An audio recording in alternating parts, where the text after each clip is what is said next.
Hello, and welcome to another episode of the Awesome in Seattle podcast. This is your host, Christian Nossum with the Awesome Nossum Group at Wilson Realty, and I am joined today by my awesome co-hosts. First up, we have Mr. Hi, I'm Varun Jain. I am a part of the Awesome Nossum Group. I primarily work with investors on the client side. Yeah, and? I'm Joanna Beecher, and I am your fabulous buyer's agent. Yes, you are. All right, so today we are going to talk about a topic that we have seen circulating online. It's generating a lot of headlines. We even discussed this during one of our Monday team meetings, and we just want to debunk it because it's not really accurate, at least not here, maybe somewhere, but not here. I don't know where that place is. But we want to debunk it. So you've probably heard some version of it before, and it's investors are buying all the houses, and that's why housing is so expensive. And it's just not really accurate. And we'll explain why with actual numbers and deals and logic based on what's happening in the Seattle metro area. Yeah. And why it just isn't accurate. So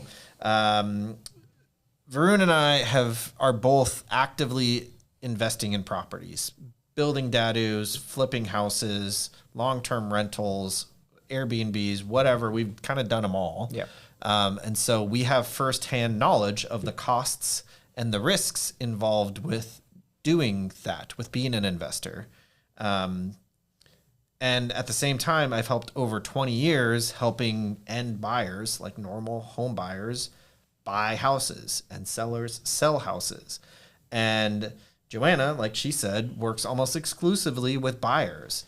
And she hears this concern every once in a while. And so this is why we wanted to, based on our shared experience, explain kind of the reality of the situation. So Joanna is going to play a little bit of the role of the skeptic today and ask us questions about what investors are actually doing in this market. I'm a skeptic every day. You really are. She does play this role quite well in real life.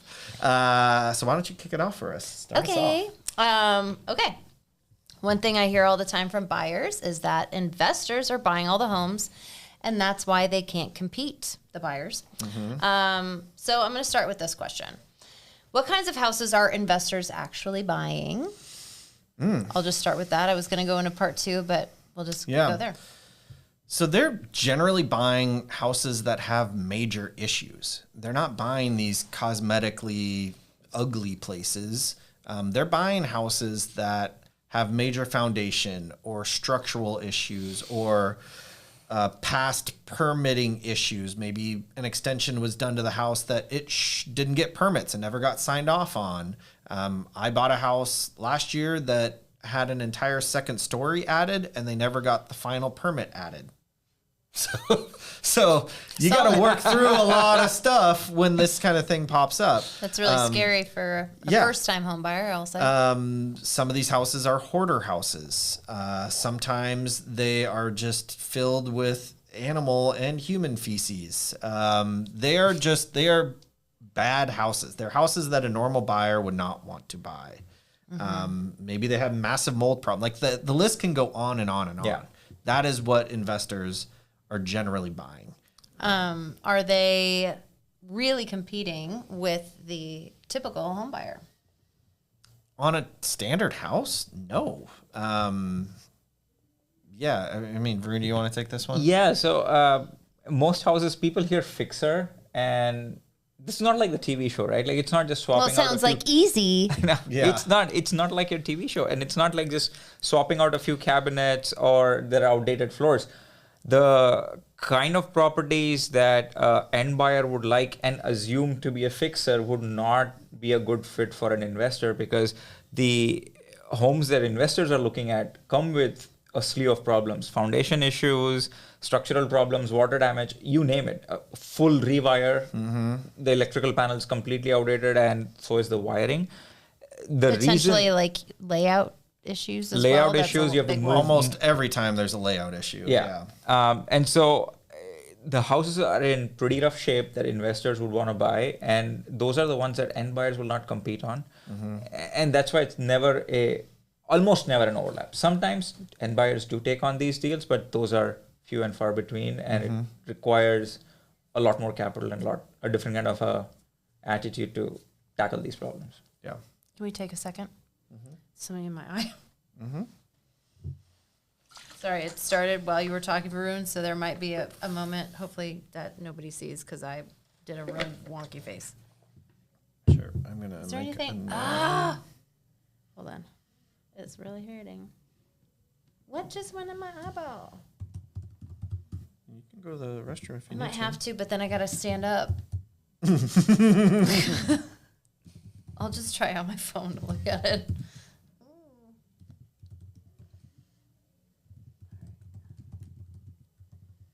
I don't think I see anything.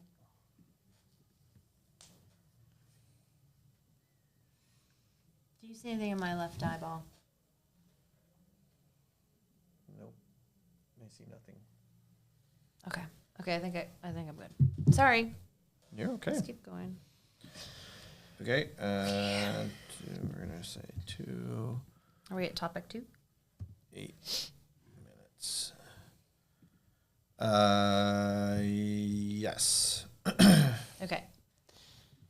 Okay, so my next question for you guys is, I think it's interesting because I think a lot of buyers assume that they could just buy those types of houses themselves and fix them up, right? Why don't they? Well, the reason they don't is because generally they don't have that much cash in order to buy the house in cash. And the reason I'm saying that they need the cash in order to buy it is because a regular lender, a mortgage, won't let you buy that. So they won't give you a loan on a house that is that badly in need of repairs. Yeah. You just won't qualify for a conventional loan.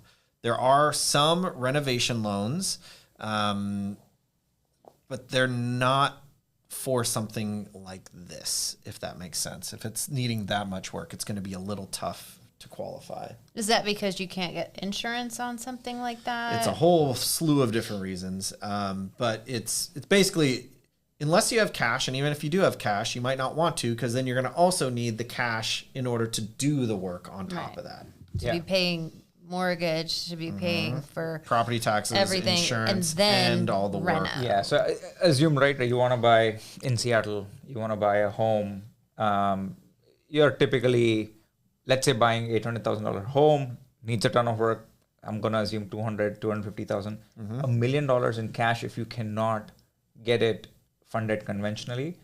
On the flip side, investors are buying these with some cash in the deal, but then they use hard money lenders, which is a very different lender that works with investors on this kind of a deal where conventional banks and loans do not apply to this particular kind of a house, where you might have missing flooring or there was water damage or fire damage, where conventional banks would not even want to never get take behind that Right. particular property. Yeah.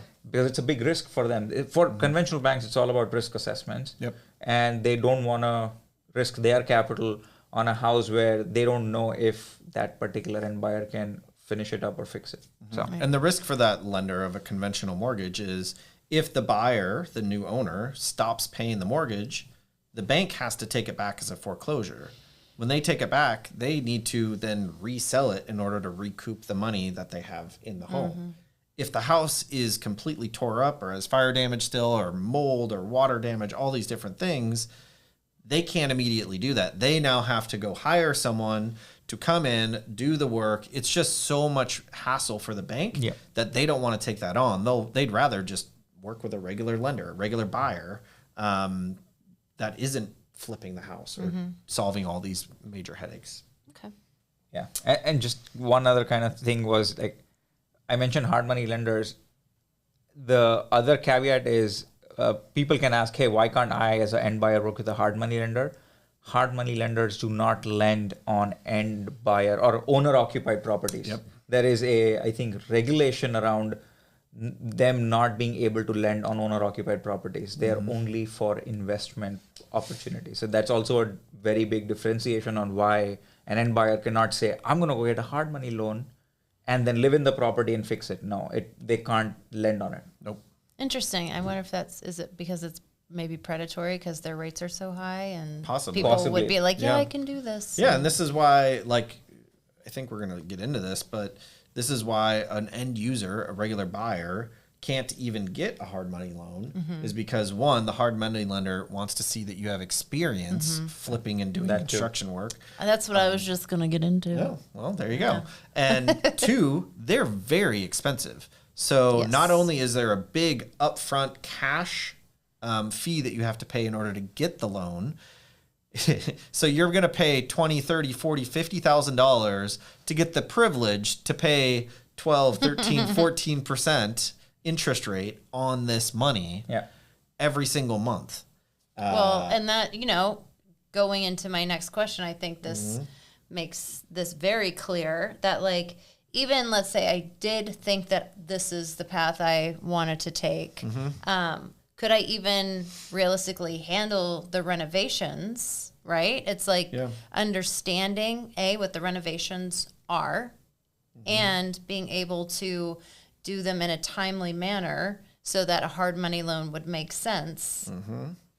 So, I mean, yes, so I wish you guys would talk about that a little bit too, just why the renovations are such a big factor. So I'll give you my example. I have done a renovation as an end buyer, and if I have to look back and think about how much I spent on that renovation as an end buyer with working with a contractor that specializes in working with buyers or homeowners versus contractors that I use today, I probably spent twice the amount of money I would have spent as an investor because the contractor pool that works with homeowners versus the work with investors is very different and they almost never overlap. And the prices are very different. Homeowners end up paying a higher dollar value because that contractor also is a lot more sophisticated. They do a lot of the heavy lifting. They manage permitting.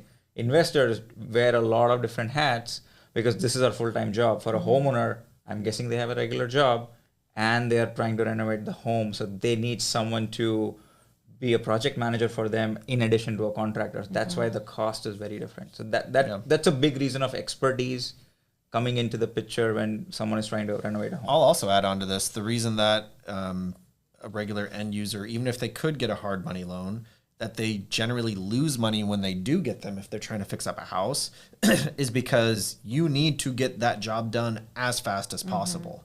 Speed is huge, so you need to know how to layer all the different trades.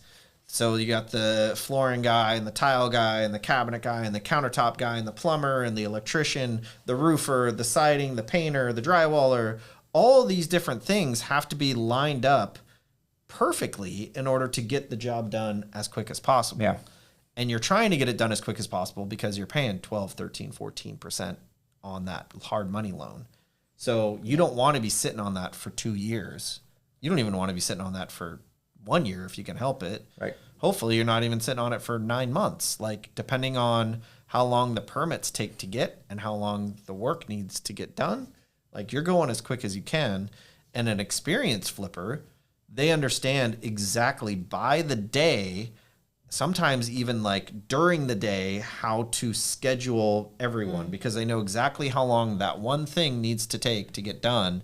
And if they can fit the next person in right after them that same day, they will. Otherwise, they got to wait the next day.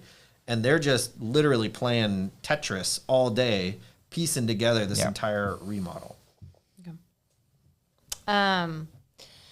So what about the idea that investors are buying a huge percentage of the houses? Is that actually happening?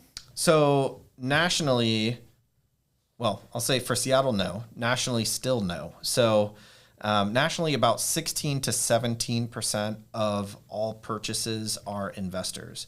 Now, this does not mean they're all hedge funds. This means that there's mom and pop investors as well. So people that just want Like I have numerous friends. I'm sure you know people as well. I know you know people that are just, they own 1 or 2 homes as rentals. Yeah. That's including them. So 16 to 17% nationally.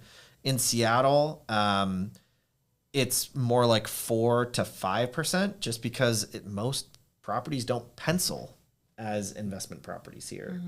So nationally, going back to that, only actually less than 2% of all purchases are from large institutional buyers. So I know Trump said that he's going to not allow institutional buyers, meaning hedge funds and all that stuff, buy rental homes anymore. And That means nothing. It made a huge headline, and people are like, yeah. And then the stat, like someone did the research and goes, this is like literally 1.9% of all purchases. This is not going to make a dent. Yeah, it's not a needle mover. It's a headline grabber. Exactly. The other point that Christian made, like the reason it especially doesn't work in Seattle or Portland or California, pretty much where the housing prices are higher, is because of the interest rates, right? The interest rates are so high. This is very simple math, right? You go on Redfin, find a home, assume 5% down. Redfin or Zillow or whatever site you use will give you how much you need to pay as mortgage payment. Yeah, it has a mortgage estimate right there. Right, yeah. and can you get rent to cover the mortgage? In Seattle, 99.9% of the time, the answer is no. And so investors are not buying homes unless they're putting 50, 60% cash down, which most investors don't want to tie up so much of their cash in one property. Yeah. Yeah. Okay. Well, okay. Next question is, what about the houses that are just a little bit outdated? I have a lot of buyers that everybody thinks they want to do a little fixing. And they're like, I'll take just a house that's a little bit outdated. We can do that. No problem, right? Are the investors buying those? No, because the reason why is when you go to sell a house, it costs generally around 9%, 8 to 9% to sell the house. You're not going to increase the home value by more than 9% on a slight cosmetic fixer. And if you are, you got a steal on the house that no one else ever saw. I was just about to say, I feel like when it is, that's most of the rare homes in the Seattle area. Yeah. They all need a little fixing. And so they are still getting, top price for those. Yeah. So yes, that's where, unless you're going to the outskirts to maybe, even there, they're not. In most places it wouldn't work.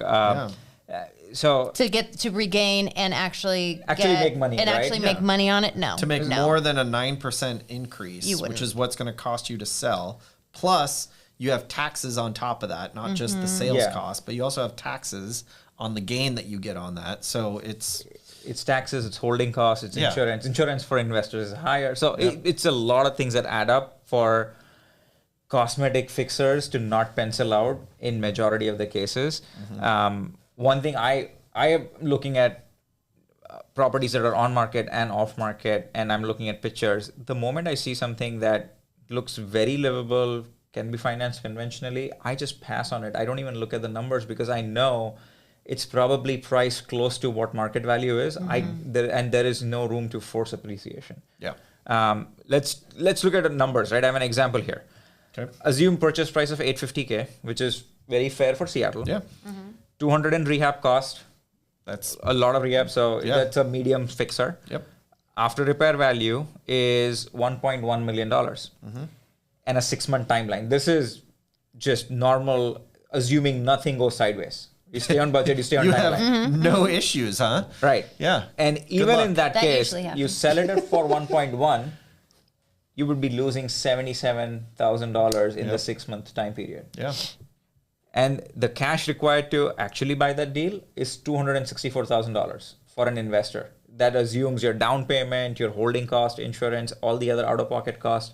And so to invest 264 for 6 months and lose 77, that doesn't work. That math doesn't work for investors.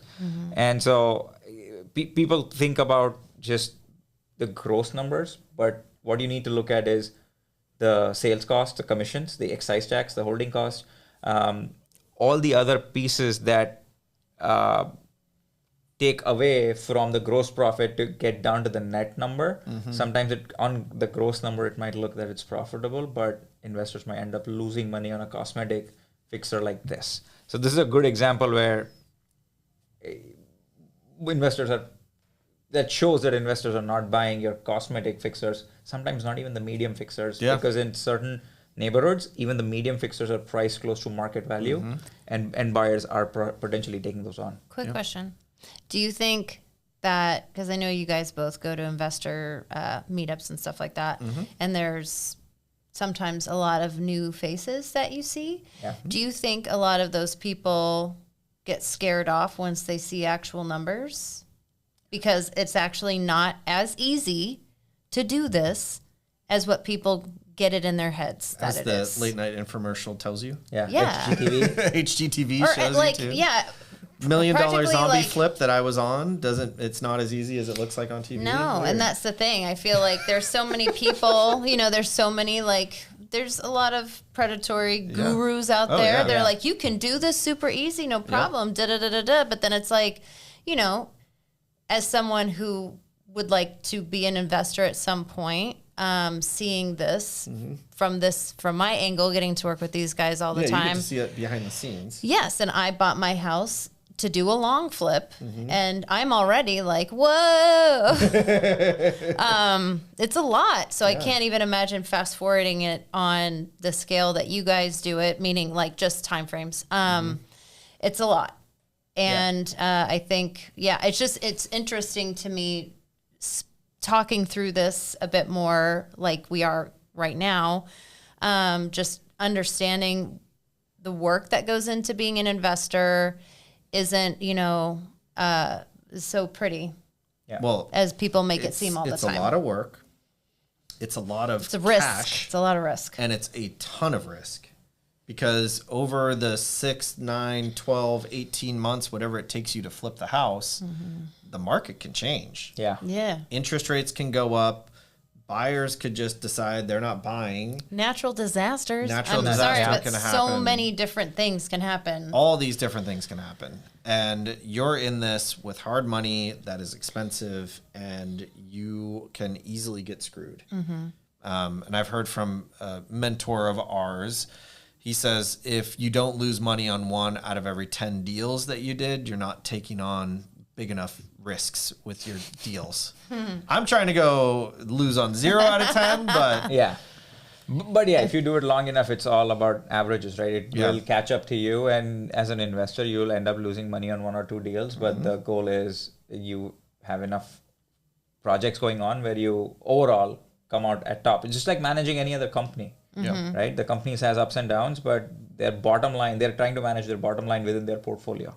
Right. To answer your question, which was, do some investors get scared when they look at the actual numbers in the process? Yes. And other 100%. investors then take on mentors or partner on deals, start off slow and learn the ropes while they're working with someone who's a lot more experienced. I'm doing that right now as well. I am partnering on a Although bunch you of my did deals. jump in and just go for it, which that's Yeah, but very cool. But I had good people in my corner. yeah. But yes, Yeah. yes. So exactly. that helps, right? Yes. But I started slow as well, where I have a partner who's is very experienced, has a ton more projects under his belt, and he is showing me the ropes so that I don't have to make the same mistakes. Yep. And that's how a lot of investors, smart investors, are starting out. Some investors are really kind of good about, they have good instincts and they jump in and they're able to figure it out. Project 1 or 2, they're good to go, and then they scale. But those are rare. I'd say that's very rare. Yeah. Okay. Well, thank you. So sometimes we do see investors bidding up smaller houses. And why does that happen? So that's normally happening because the value is actually in the land. And why that didn't get bid up maybe a year or 2 or 5 earlier is because most of the time it's because the zoning changed, meaning the city changed the zoning because they want more density. Why do they want more density? Because they don't want urban sprawl. Because when you have urban sprawl, traffic gets even worse. So they're trying to cram more people into a small space. And the only way you can do that is by increasing the density, changing the zoning laws. So if you see a little tiny house, I actually met with clients last night. Late last night, I went to their house at 8 p.m.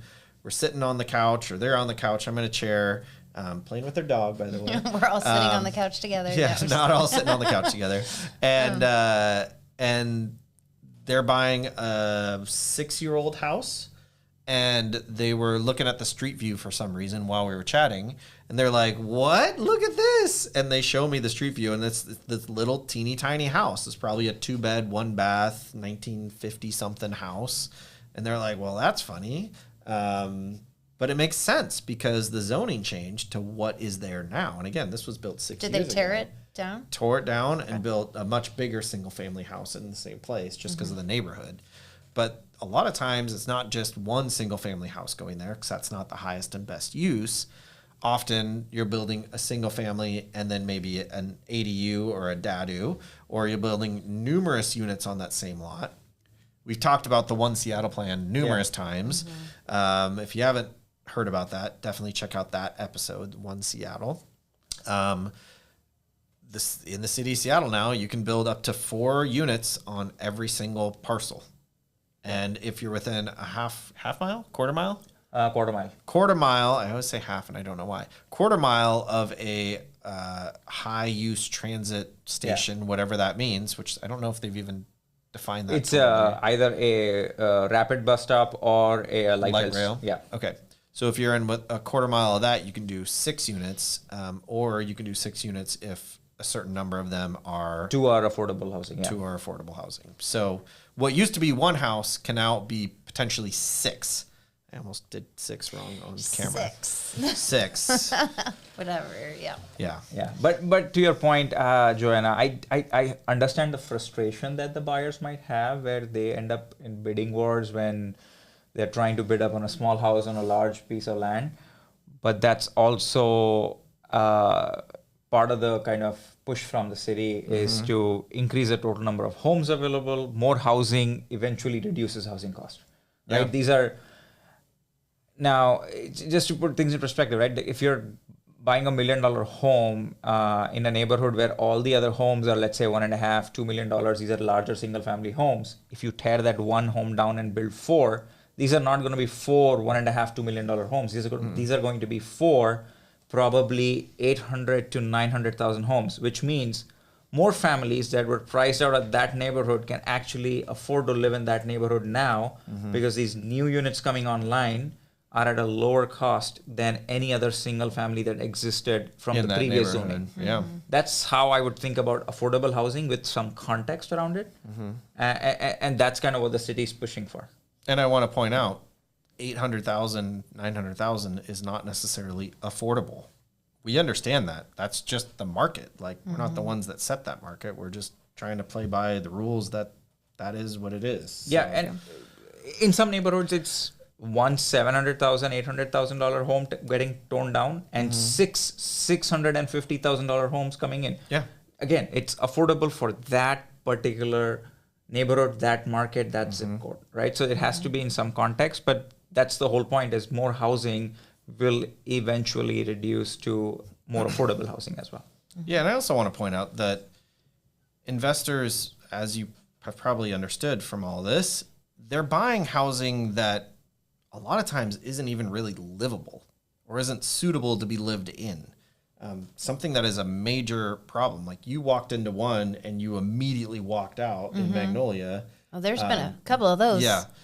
But that happens where you're showing a regular buyer and online it looks like it should be good, and you walk in and you're like, oh my God, this smells horrible. Literally something died in here.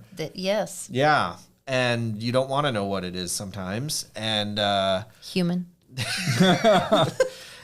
in some cases, yes. And so you're taking on a problem as an investor that no one else really wants to take on. So you're dealing with problems that are pretty complex and risky and take a lot of time and effort. And so, yeah, I just wanted to kind of point that out. And often you're now taking that one problem house that no one wants to live in or deal with, and you're making it something that somebody does want to live in. That particular house is now a lovely home that was bought by an investor, flipped. Varun knew this investor, introduced me. House is gorgeous, and yes, it was bought, and I'm assuming they're having just the best life there now because it was a great house. And a lot of the times the neighbors are also happy because these houses have a lot of deferred maintenance, which lead to issues like sometimes as simple as vegetation growing onto the sidewalks, making the sidewalks unusable, or getting unwanted attention from all sorts of people, and that causes break-ins or more crime in that neighborhood. So it causes a lot of issues. Rodents, like all sorts of different things. Right. So fixing up a house sometimes also helps that neighborhood a lot because that's usually the eyesore in that particular street or in that neighborhood. I'm sure you've had this happen, but when you're actually at the house, watching them do the work, because neither of us are swinging the hammer, and a neighbor comes over and they're like, "Are you guys you the owner?" And we're like, "Yeah." And they're like, "Well, thank you for doing this." Yeah, that's happened a couple of times. Yeah, yes, it happens. And it's always like we hear so much like negativity on social media, especially, maybe not so much in real life, but we do hear it every once in a while. And I think that's probably why I wanted to talk about this so much, and probably you as well. In real life, we're actually getting thanked by the neighborhood for taking a house that was an eyesore and a nuisance and bringing it back to life, or just getting rid of it altogether and bringing more affordable units on for other people to live in, numerous people to live there. So it's not, I don't know, I don't feel guilty. And I think a lot of people think investors feel guilty, but they don't care because they're making money. And I don't feel that way at all. Like I feel like I'm actually helping. So for those haters out there, you're not hurting me. They just are looking for their break, man. Yeah.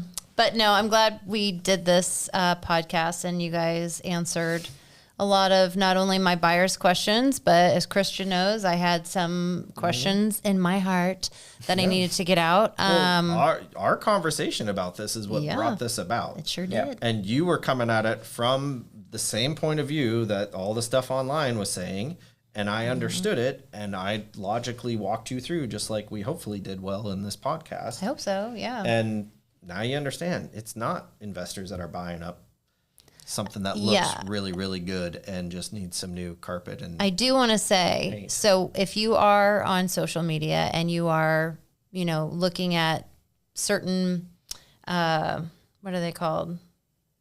Accounts. Yeah, certain accounts or like influencers as far, everybody has their niche. But there's a lot of very, they try to get you upset about things. It's very divisive. Riled up. So just, that's one of the other reasons why I really want to do this because, shocker, I was looking at one of those and it got me riled up and I came right to Christian with that. Yeah. So, I think it's great that we did this. I think it's more complicated than, there's a lot of gray instead of it just being black and white. And I think it's good to think about all the sides before you make up your mind about this is happening and this is why I can't get a house. There's probably lots of reasons why. Investors do play a part in the housing market. Like they're part of the housing market. At some point, the house you live in, someone has to they built it, right? Someone built that house. And that was potentially an investor, not a homeowner who built the house and out of the goodness of their heart sold it to you. No.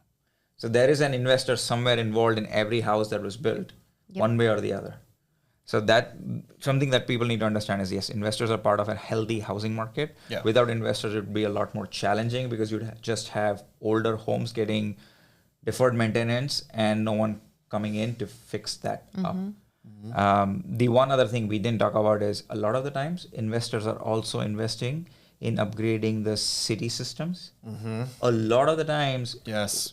sewer lines, water lines get upgraded when new housing gets added to a block or to that neighborhood, and city forces the investor to upgrade half a block or 3 houses at a time, whatever it might be. But slowly, all these systems get upgraded on the backs of investors. I'm not saying the city doesn't do anything. They do a lot of the heavy lifting, but these smaller things get tacked on to certain projects where the city can tack it on. And if there is margin, investors will do it because it also helps resale value of the homes or add properties. sidewalks. I was about to say or sidewalks. Yeah. Huge. Yeah. So that's definitely happening. I mean, at the end of the day, the Seattle housing market is super complex. There's a lot of factors driving up prices, population growth, supply and demand. We just don't have a lot of land. I mean, Seattle there's water on 2 sides. We can only go north and south. Or up. Or up, yeah. The construction costs keep going up. Tariffs, like all these different things. The city changing the zoning laws for good and bad based on what your opinion is. There's a lot of factors, and investors are able to kind of piece together all of these factors. They're willing to take on the risk that it is and pay the financial price and the time cost to solve all the problems to bring a home that most of the time is not something that would sell on the market, and to a normal end user at least. Some houses are on the market, but they're just a homeowner can't buy it, like we talked about. They're willing to take that risk and do all that. I think it shows a healthy community. I think it shows that if somebody's willing to invest in it, then the community is there. If that makes sense. That means that you belong to something that people are willing to put money into, right? And they want to live there. And as long as that keeps circulating, like, I just think that that's something healthy and positive to look at. That's a great way to Summarize that point. Yeah. It's like those people, I don't know if you get these things on Instagram or Facebook or wherever, where people are like cleaning up their neighborhood and they're filming themselves doing that. And it's like, I don't get anything out of this, but I just want my neighborhood to look nicer. Obviously, investors are trying to make money. That's why they're doing it. But they are helping the neighborhood in the process. Yeah. So, and I think that's beautiful. I think now, more than ever, I think community is very important in making sure that it's taken care of. So if we can look at it more like that, put a good positive spin on it. Yes, there's money being made, but it's also helping the community as a whole. And one thing I kind of have realized, there's no way you can make everyone happy. But then there are some things that you have to do as an investor. And there will be someone who is upset. Someone is upset that an investor is buying a house, or they're adding density and they don't want density, like one or the other reason. And so be it, right? Like, you can't please everyone. So that's a fact of life. Well, I hope this episode helped to kind of show you behind the curtain of an investor. If you were thinking that, every investor or all the investors are buying all the houses, all the good ones at least, hopefully you understand that's not really true. Specifically in Seattle, it's really not true. Like we said, 4 to 5% total houses sold. So 1 in 20 are being bought by an investor. And that could be a mom and pop, just 1-off, 2-off house that they're going to rent out. Or it could be a house that a lot of times just needs so much work that no one else would even want to touch it. So that's it for this episode of the Awesome in Seattle podcast. Please like and subscribe and share it with your friends. If you know anyone that has brought up this topic, please share it with them so that they can at least hear our side of it and hopefully understand where we're coming from, and happy to have a discussion with anyone. So that's it for this episode. We'll see you next time. Bye. Bye. Thanks.